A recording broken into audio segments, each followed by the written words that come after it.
आज हम बात करेंगे उस कहानी की कि कैसे मॉडर्न इंडिया का सबसे जरूरी दस्तावेज, हमारा संविधान, बनाया गया था। ये कहानी है एक ब्लूप्रिंट की और उन लोगों की जिन्होंने उस ब्लूप्रिंट को हकीकत में बदला। तो चलिए एक बहुत ही बुनियादी सवाल से शुरू करते हैं। आखिर कोई देश अपनी किस्मत खुद कैसे लिखता है? सच पूछे तो यही एक सवाल है जिसमें भारत की आजादी और संविधान बनने की पूरी कहानी छिपी हुई है। कहानी शुरू होती है साल 1946 से। सेकेंड वर्ल्ड वॉर खत्म हो चुका है और इसने ब्रिटिश साम्राज्य की कमर तोड़ दी थी। अब ये तो तय था कि भारत को आज़ादी देनी ही होगी, लेकिन सवाल ये था कि इतनी बड़ी सत्ता सौंपी कैसे जाएगी। और यहीं से शुरू होता है हमारी कहानी का पहला हिस्सा। अंग्रेजों ने एक प्लान पेश किया जिसे हम कैबिनेट मिशन के नाम से जानते हैं। आप कह सकते हैं कि यह भारत के भविष्य का एक पहला ब्लूप्रिंट था। अच्छा, तो इस मिशन को पूरा करने के लिए ब्रिटिश सरकार ने अपने 3 सबसे तजुर्बेकार कैबिनेट मिनिस्टर्स को इंडिया भेजा: Pethick Lawrence, sir Stafford Cripps और एवी अलेक्जेंडर।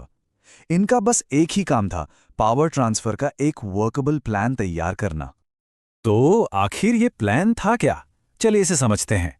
देखिए, मिशन ने 4 मोटी-मोटी बातें सामने रखीं। पहली, एक यूनाइटेड इंडिया, मतलब कोशिश थी कि बंटवारा ना हो। दूसरी, एक कॉन्स्टिट्यूएंट असेंबली बनाई जाएगी जिसका काम होगा देश का संविधान लिखना। तीसरी बात, प्रांतों को 3 ग्रुप्स में बांट दिया जाएगा। और चौथी, एक इंटरिम गवर्नमेंट बनेगी जो ट्रांजिशन के दौरान, मतलब आज़ादी मिलने तक, देश का कामकाज संभालेगी। अब यहाँ एक दिलचस्प मोड़ आता है। भारत की 2 सबसे बड़ी पॉलिटिकल पार्टीज ने इस पर कैसा रिएक्शन दिया? कांग्रेस ने तो यूनाइटेड इंडिया वाली बात का जोरदार समर्थन किया। वहीं दूसरी तरफ मुस्लिम लीग को प्रांतों की ग्रुपिंग वाली बात पसंद आई। उन्हें लगा कि इससे उनके हित सुरक्षित रहेंगे। शुरुआत में तो दोनों मान गए, लेकिन यह सहमति ज्यादा टिकी नहीं और यहीं से आगे के टकराव की नींव पड़ गई। तो ब्लूप्रिंट तो तैयार हो गया था। अब बारी थी बिल्डर्स की, यानी उन लोगों की जो इस ब्लूप्रिंट को हकीकत बनाने वाले थे। चलिए अब बात करते हैं उस बॉडी की जिसे भारत का संविधान लिखने का जिम्मा सौंपा गया, द कॉन्स्टिट्यूएंट असेंबली। जब ये असेंबली बनी तो इसमें पूरे ब्रिटिश इंडिया और रियासतों से कुल 389 मेंबर्स चुने गए थे। सोचिए कितनी बड़ी संख्या थी ये। मकसद था कि देश के हर कोने और हर तबके की आवाज इसमें शामिल हो। लेकिन फिर आया साल 1947 और देश का बंटवारा हो गया। इस एक घटना ने असेंबली की पूरी शक्ल ही बदल दी। सदस्यों की संख्या 389 से सीधे घटकर 299 रह गई। ये आंकड़ा ही बंटवारे के असर को बताने के लिए काफी है। इस पूरी उथल-पुथल के बावजूद असेंबली ने अपना काम नहीं रोका। 9 दिसंबर 1946 को इसकी पहली बैठक हुई और उस वक्त के सबसे सीनियर मेंबर डॉक्टर सच्चिदानंद सिन्हा को इसका पहला टेम्पररी प्रेसिडेंट बनाया गया। अब असेंबली के सामने एक पहाड़ जैसा काम था। एक इतने बड़े, इतने डाइवर्स देश के लिए संविधान बनाना जो अभी-अभी आज़ाद हुआ था। यह सिर्फ कानून की किताबें लिखने जैसा नहीं था। इसमें जबरदस्त बहसें होनी थीं, अलग-अलग विचारों को एक साथ लाना था। तो चलिए अब मिलते हैं उन मुख्य वास्तुकारों से जिन्होंने इस पूरे प्रोसेस को लीड किया। जरा सोचिए, एक ऐसी सभा जहां सैकड़ों तेज दिमाग लोग हैं और हर मुद्दे पर सबकी अपनी अपनी राय है, उसे कौन संभालेगा? ये जिम्मेदारी मिली डॉक्टर राजेंद्र प्रसाद को। उन्हें असेंबली का परमानेंट प्रेसिडेंट चुना गया और उन्होंने बड़े ही सब्र और निष्पक्षता से हर बहस को संभाला और उसे सही दिशा दी। और फिर आते हैं डॉक्टर B.R. अम्बेडकर, जिन्हें बनाया गया ड्राफ्टिंग कमेटी का चेयरमैन।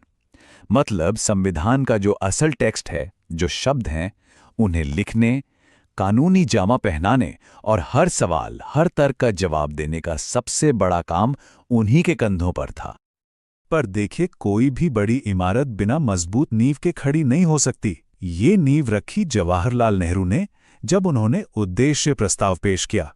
इसी रेजोल्यूशन ने हमारे संविधान के गाइडिंग प्रिंसिपल्स तय किए कि हमारा देश कैसा होगा, आज़ादी, बराबरी और इंसाफ जैसे मूल्यों पर चलेगा। तो चलिए इस पूरे सफर पर एक नजर डालते हैं। ये सफर शुरू हुआ दिसंबर 1946 में पहली बैठक के साथ। फिर अगस्त 1947 में ड्राफ्टिंग कमेटी बनी। नवंबर 1949 तक संविधान बनकर तैयार हो गया और उसे अपना लिया गया और आखिर में जनवरी 1950 में इसे लागू कर दिया गया। इस पूरे काम में 2 साल, 11 महीने और 18 दिन लगे। और इस जबरदस्त मेहनत और लगन के बाद असेंबली का काम पूरा हुआ। अब वक्त आ गया था एक नए रिपब्लिक के जन्म का, एक ऐसे देश का जो अपने ही बनाए कानूनों से चलने वाला था।